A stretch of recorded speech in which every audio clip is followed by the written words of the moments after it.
Students, आ चुका हूँ अपनी नई क्लास के साथ। आज मैं आपको बताने वाला हूँ आंट जेनिफर्स टाइगर। जैसा कि मेरे रेगुलर व्यूअर्स जानते हैं कि इस समय मैं जो इंटरमीडिएट की इंग्लिश पोइट्री, जो फ्लेमिंगो की पोइट्री को पूरी तरह से एक्सप्लेन करने पे लगा हुआ हूँ, जिसमें मैं आपको एक video line by line explain करके देता हूँ और उसके बाद उसका दूसरा वीडियो देता हूँ जिसमें उसको सेंट्रल आइडिया, उसके बाद मैं उसका दूसरा वीडियो देता हूँ जिसमें उसका सेंट्रल आइडिया बताया रहता है और इसके बाद मैं आपको उसके क्वेश्चन आंसर की क्लास देता हूँ। तो उसमें आपने अभी तक जो मिल चुका है वो वीडियो है अ थिंग ऑफ ब्यूटी। इसका क्वेश्चन आंसर क्लास अभी लेटेस्ट आपको मिली है। तो आज मैं आपको बताने वाला हूँ आंट जेनिफर्स टाइगर। ये बहुत ही सुंदर सी पोएम है जिसको एड्रेने रिच ने लिखा है। एड्रेने रिच जो थी, जो औरतों को लेकर बहुत सारी पोएम लिखी है, इसीलिए उनको बहुत ज़्यादा पसंद भी किया जाता है। तो अब चलते हैं अपने पोएम की तरफ। पोएम में क्या क्या चीज़ें हैं, कैसे कैसे हैं, ये चीज़ आप पहले जान लेते हैं। लेकिन उससे पहले जान लीजिए, ये है आपकी अपनी क्लास एक्सीलेंस क्लास और यहाँ पे आपको हर एक चीज़ एकदम डिटेल में जानने को मिलती है। तो चैनल को सब्सक्राइब नहीं किया है तो अभी सब्सक्राइब कर लीजिए, इसके साथ बेल नोटिफिकेशन प्रेस कर दीजिए, क्योंकि इसके तुरंत बाद मेरा जो सेंट्रल आईडी की क्लास आने वाली है जिसमें आपको अगर बेल नोटिफिकेशन ऑन करके रखेंगे तो आपका वो वीडियो समय पर मिल जाएगा। पहले चलते हैं हम लोग कुछ पोएट के बारे में जान लेते हैं। पोएट कौन? एड्रेने रिच, जो कि 1929 में जन्म हुआ था उनका। और कहाँ पे जन्म हुआ था? मैरीलैंड यूएसए में। Maryland USA.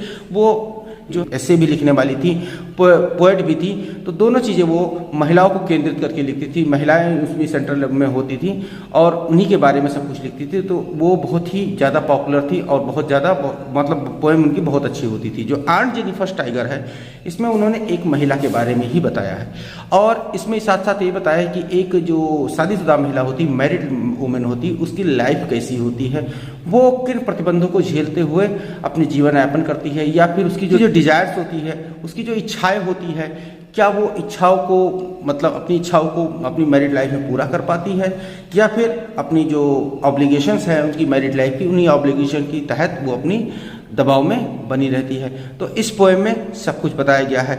और अब चलते हैं अपनी पोएम की तरफ। पोएम में है आंट जेनिफर नाम की एक लेडीज़ के बारे में, मतलब एक महिला के बारे में बताया गया है, जिसमें वो एम्ब्रॉयडरी करती रहती हैं। वो एक कपड़े पर एक एम्ब्रॉयडरी, मतलब जिससे कपड़े पर कढ़ाई की जाती है, उसी तरह से वो कढ़ाई करती रहती है और वो उनका शौक़ रहता है। लेकिन जो इसमें आंट जेनिफर्स के हस्बैंड हैं, उनको ये चीज़ें पसंद नहीं होती है, वो उनसे छिपकर करती हैं। और आंट जेनिफर के जो हस्बैंड है वो उनको बहुत परेशान करते हैं और वो कहते हैं कि आप अपने शौक़ बाद में कीजिए, पहले हमारे परिवार की ऑब्लिगेशन जो आपके ऊपर जिम्मेदारी है, उन जिम्मेदारियों को निभाइए। तो इस पोएम में यही चीज़ बताई गई है कि किस तरह से वो सारी जिम्मेदारियों को निभाते हुए और अपने शौक़ को भी पूरा करती हैं। तो पोएम देखिए कैसी है। तो पोएम की ओपनिंग होती है, aunt Jennifer's tiger prance across the screen bright topaz denizens of the world of a world of green. They do not fear the man beneath the tree. They pace in sleek, severely certainty. अब यहाँ पे कहा गया aunt Jennifer's tiger prance across screen. Screen का मतलब जो embroidery करने के लिए आपने घरों में देखा, गोल सा छल्ला होता नहीं, सिर्फ प्लास्टिक का छल्ला, उसमें कपड़े को खींच के तान दिया जाता है, उसके ऊपर एम्ब्रॉयडरी की जाती है, तो उसको स्क्रीन कहते हैं। तो वहाँ पे बता रहे हैं कि जो आंट जेनिफर हैं वो अपने जो कपड़े की स्क्रीन पर एक टाइगर को एम्ब्रॉयड कर रही हैं, एक टाइगर की कढ़ाई कर रही हैं और बता रही हैं कि टाइगर किस तरह से उसमें एक छलांग मारता हुआ टाइगर, देखिए इसमें टाइगर बना हुआ है, एक छलांग मारता हुआ टाइगर। इसी तरह से वो आंट जो जेनिफर हैं वो अपनी एम्ब्रॉयडरी करने के लिए उसी प्रकार के टाइगर के फिगर को उस पर एम्ब्रॉयडरी कर रही, कढ़ाई कर रही हैं। Bright topaz. अब ब्राइट टोपाज यहाँ पे कहा गया है, टोपाज तो एक बहुत बहुमूल्य मणि का नाम होता है, लेकिन जो है टोपाज दिया गया है, टोपाज वहाँ के उसके उस मणि के कलर के लिए दिया गया है और वो मणि होती है पीले रंग की होती है, ब्राइट चमकीली पीली होती है। तो वहाँ पे जो बता रहे हैं या पोएट जो बता रही हैं, वो उस टाइगर जो कढ़ाई करने वाला कढ़ाई हो रहे थे टाइगर के, उस टाइगर का जो कलर है वो चमकीला पीला रंग का है। और डेनिन्स का मतलब हुआ रहने वाला, इनहेबिटेंट, कहाँ का? Of a world of green. और वर्ल्ड ऑफ ग्रीन यहाँ जंगलों के लिए कहा गया है। यहाँ पे कहा गया है पोएट द्वारा कि जो उस टाइगर का कलर था वो चमकीले पीले रंग का था और वो हरे, उसके पीछे जो उसका जंगल दिख रहा था, हरा भरा सा जंगल था। यानी कि उसकी जो मतलब जो आंट जेनिफर एम्ब्रॉयडरी कर रही थी, तो पहले जंगलों की कढ़ाई के ऊपर उस टाइगर की कढ़ाई कर रही थी कि उसमें दिखाई दे कि ये जो टाइगर है इन्हीं जंगलों का रहने वाला है। Clear? They do not fear the man beneath the tree. वहाँ पे पेड़ों के नीचे कुछ आदमी भी दिखाई दे रहे थे, लेकिन वो टाइगर उन आदमियों से डर नहीं रहा था। क्यों? क्योंकि वो उसमें एम्ब्रॉयडरी था, उसमें आदमी भी जो लाइफलेस थे, टाइगर भी लाइफलेस था, इसीलिए मैं उसमें जो उस एम्ब्रॉयडरी में टाइगर को डरा हुआ नहीं दिखाया गया है। दे पीस इन ए स्लीक सिविरलिक सर्टेनिटी। सिविरलिक का मतलब हुआ कि जो हमारा एक क्वालिटी होती है हमारे अंदर, सिविरलिक क्वालिटी मतलब जिसमें काइंड होता है, जनरस होता है, ऑनेस्ट होता है, ये सारी क्वालिटीज़ को मिला के सिविरलिक क्वालिटीज़ बनती है। तो दे पेस मतलब वो दौड़ रहे थे, पेस का मतलब वो दौड़ रहे थे, इन ए स्लीक मतलब ग्रेसफुल मतलब एनर्जेटिक रूप से दौड़ रहा था। कौन? टाइगर। वो टाइगर उसमें एनर्जेटिक रूप से दौड़ रहा था, सिविरलिक सर्टेनिटी। और लेकिन उसके अंदर क्या थी? उसके अंदर काइंडनेस थी, उसके अंदर जनरसिटी थी, उसके अंदर ऑनेस्टी थी। उस टाइगर के अंदर सारी चीज़ें थी और वो उस सिविरलिक क्वालिटी को लेकर उस एम्ब्रॉयडरी में दौड़ता हुआ प्रतीत हो रहा था। क्लियर? अब जैसा कि हमारे पुराने स्टूडेंट जानते हैं कि मैं हर एक स्टैंजा के बाद उसकी स्टैंजा की जो है पोएटिक ग्रेस बताता हूँ, जो उसमें डिवाइसेस यूज की गई हैं, पोएटिक डिवाइसेस, वो बताता हूँ। तो इसमें आपको देखिए कि आपको राइमिंग स्कीम जो मिल जाती है वो AABB यानी स्क्रीन के साथ ग्रीन से राइम कर रहा है, ट्री के साथ सर्टेनिटी राइम कर रहा है। तो ये AABB यानी इससे पहले जो मैंने अ थिंग ऑफ ब्यूटी बताया था उसमें राइमिंग स्कीम बहुत अलग सी थी और इसकी राइमिंग स्कीम एकदम अलग से है। उसकी राइमिंग स्कीम एक दूसरे के साथ कनेक्टेड थी। उसमें राइमिंग स्कीम को स्टैंजा वाइज नहीं, पैराग्राफ, उसमें बड़ा सा पूरी पोएम का एक राइम स्कीम था, लेकिन इसमें जो राइम स्कीम है ये स्टैंजा वाइज राइम स्कीम है। तो AABB यानी इसकी राइम स्कीम AA और BB। क्लियर? इसके साथ हमको जो एक दूसरी पोएटिक डिवाइस देखने को मिलती है, मेटाफर देखने को मिलती है। मेटाफर कहाँ देखने को मिलता है?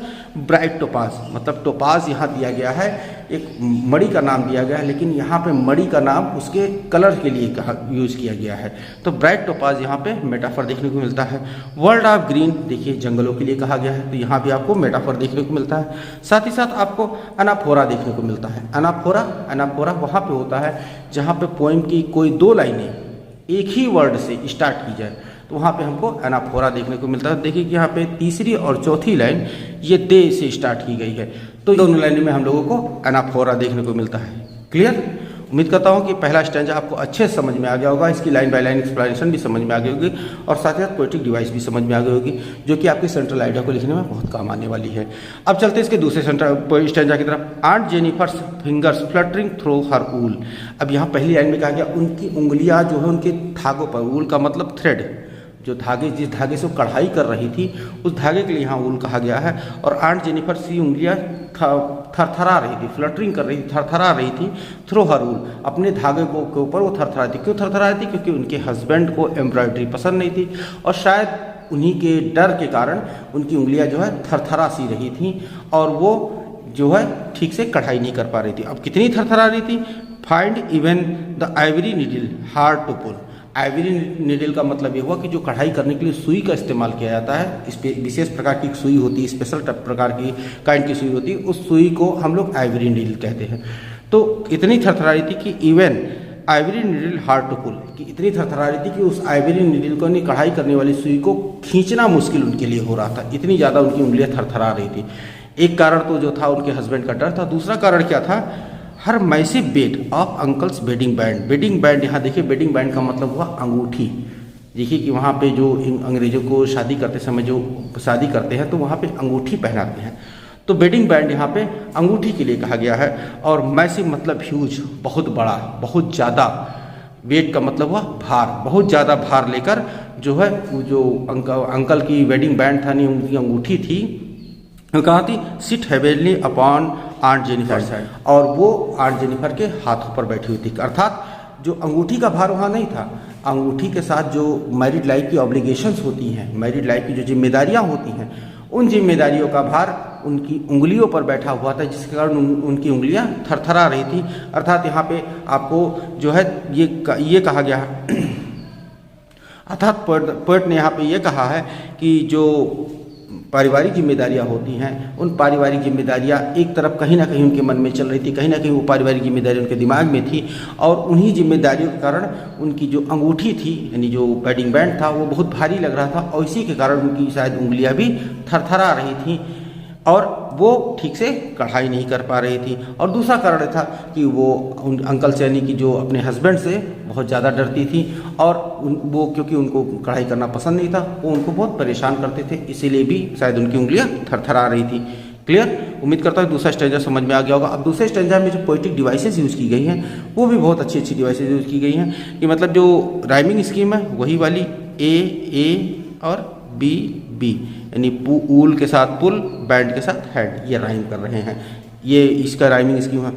दूसरी आपको एलिट्रेशन देखने को मिलती है। एलिट्रेशन कहाँ पे देखने को मिलता है? एलिट्रेशन आपको वहाँ पे देखने को मिलता है जहाँ पे कोई दो वर्ड एक साथ यूज किए गए लेकिन उनके फर्स्ट लेटर एक जैसे हो, फर्स्ट लेटर जो कॉन्सोनेंट होता है वो एक जैसा हो। तो यहाँ देखिए कहाँ दिख रहा है ऐसा वर्ड, यहाँ देखिए फिंगर्स फ्लटरिंग, फिंगर और फ्लटरिंग इन दोनों में आपको एलिट्रेशन देखने को मिल रहा है। एलिट्रेशन समझ में आ गया, जिसे हिंदी में हम लोग अनुप्रास अलंकार कहते हैं। तो यहाँ पे एलिट्रेशन देखने को मिल रहा है। और उसके बाद आपको एक यहाँ पे हाइपरबली भी देखने को मिल रहा है। हाइपरबली कहाँ पे है? यहाँ पे massive weight of uncle's wedding band, मतलब अंगूठी का बहुत भारी वजन दिखाया जा रहा है। अब अंगूठी तो इतनी भारी होती नहीं है, लेकिन वहाँ पे आप बहुत ही बढ़ा चढ़ा के बताया गया है कि अंगूठी के साथ आने वाली जो जिम्मेदारियाँ होती हैं वो जिम्मेदारियाँ उनके ऊपर, उनकी उंगलियों पर बैठी हुई थी। तो ये बहुत बढ़ा चढ़ा के बताया गया है। तो यहाँ पे हाइपरबली देखने को मिलता है। साथ ही साथ यहाँ पे एक और फिगर आप इसमें देखने को मिलती है जिसको कहते हैं हम लोग पर्सनिफिकेशन। जैसे वेडिंग बैंड सिट्स, अब सिट्स यानी कि बैठी है, तो पर्सनिफिकेशन का मतलब ये हुआ कि वो क्वालिटी, वो निर्जीव चीज़ों को अगर सजीव का रूप दे दिया जाए तो वहाँ पे हमको पर्सनिफिकेशन देखने को मिलता है। तो वेडिंग बैंड सिट्स, बैठने का काम तो कोई सजीव ही करता है, चाहे वो जानवर हो चाहे वो मनुष्य हो, तो बैठने का काम तो सजीव करता है, लेकिन वहाँ पे अंगूठी को बैठाया गया है, अर्थात यहाँ पे हम लोगों को पर्सनिफिकेशन देखने को मिलता है। साथ ही साथ इसमें एक और जो पोएटिक डिवाइस है वो देखने को मिल जाती है जिसे हम लोग कहते हैं इमेजिनरी, मतलब इसमें आप कल्पना कर सकते हैं, इसमें पोएट की हर लाइन में आप एक इमेजिन कर सकते हैं कि कैसे वो एम्ब्रॉयडरी कर रही है, कैसे उनकी उंगलियां थरथरा रही हैं और उंगलियों में किस प्रकार से अंगूठी पहनी हुई है, ये सारी चीज़ें आप एक इमेजिन कर सकते हैं, कल्पना कर सकते हैं। साथ तो इसमें यहाँ पे इमेजिनरी पोएटिक डिवाइस भी मिल रही है।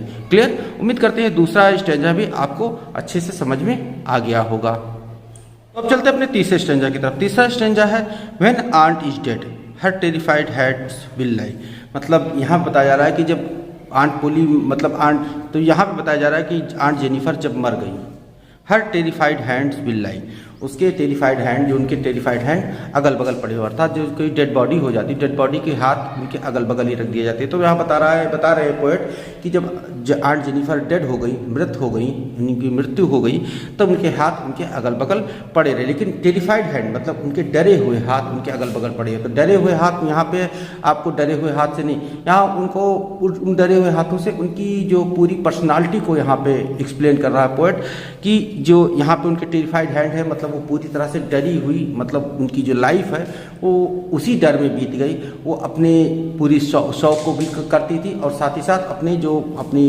पारिवारिक ऑब्लिगेशंस होती थी, जो मैरिड लाइफ की ऑब्लिगेशंस होती थी, उन ऑब्लिगेशन, उन जिम्मेदारियों को निभाते निभाते उन्हीं के डर के बीच में उनकी जो डेथ हो जाती है। तो उनके जो डेथ होनी है पर उनके जो हाथ है या फिर उनकी जो पूरी बॉडी, डरी सी बॉडी, मतलब टेरिफाइड बॉडी वहाँ पे पड़ी हुई है। She ringed with ordeals she was mastered by. अब रिंग्ड यहाँ पे एक ऐसा वर्ड है जिसके दो मीनिंग निकल रहे हैं। एक रिंग का मतलब हुआ जो उनके हाथ में पड़ी हुई अंगूठी होती है, जो वेडिंग बैंड जो उनके अंकल, जो उनके हस्बैंड ने पहना रखा, उस वेडिंग बैंड की अंगूठी की बात कर रहे हैं। और दूसरी रिंग का मतलब उनको घेरे हुई थी। तो ऑर्डियल्स का मतलब हुआ कि जो मुश्किल समय होता है, इतने मुश्किल समय में भी, इतने परेशानीपूर्ण समय में भी जब उनकी डेथ हो जाती है, डेथ से ज़्यादा बड़ी परेशानी या मुश्किल कोई किसी की लाइफ में होती नहीं, लास्ट उसी समय सब कुछ खत्म हो जाता है, लेकिन उस समय भी उनकी जिम्मेदारियां उनका पीछा नहीं छोड़ रही, वो अंगूठी के रूप में उनको घेरे हुए खड़ी हैं और वो जिम्मेदारियों से तब भी वो मुक्त नहीं हो पाई। She was mastered by. Mastered by का मतलब यहाँ पे कहा गया है कि उनके हस्बैंड द्वारा उनको पूरी लाइफ जो है कंट्रोल किया गया, उनके ऊपर मास्टर उनके हस्बैंड बन के रहे, एक मालिक की तरह रहे। तो वो उस समय भी उनकी जो जिम्मेदारियाँ उनके हस्बैंड द्वारा दी गई थी, वो जिम्मेदारियाँ उनकी डेथ के साथ भी नहीं हटती हो, उनको घेरे हुए खड़ी रहती है। द टाइगर्स इन पैनल, और जबकि दूसरी तरफ देखिए कि जब tiger in panel she was that she made, कि वो उस पैनल पे बना हुआ जो टाइगर था, मतलब टेबल क्लॉथ पे उन्होंने एक एम्ब्रॉयडरी की थी जिसमें टाइगर की एम्ब्रॉयडरी थी। उस टाइगर की एम्ब्रॉयडरी, मतलब उस एम्ब्रॉयडरी में जो टाइगर था, वो टाइगर क्या था?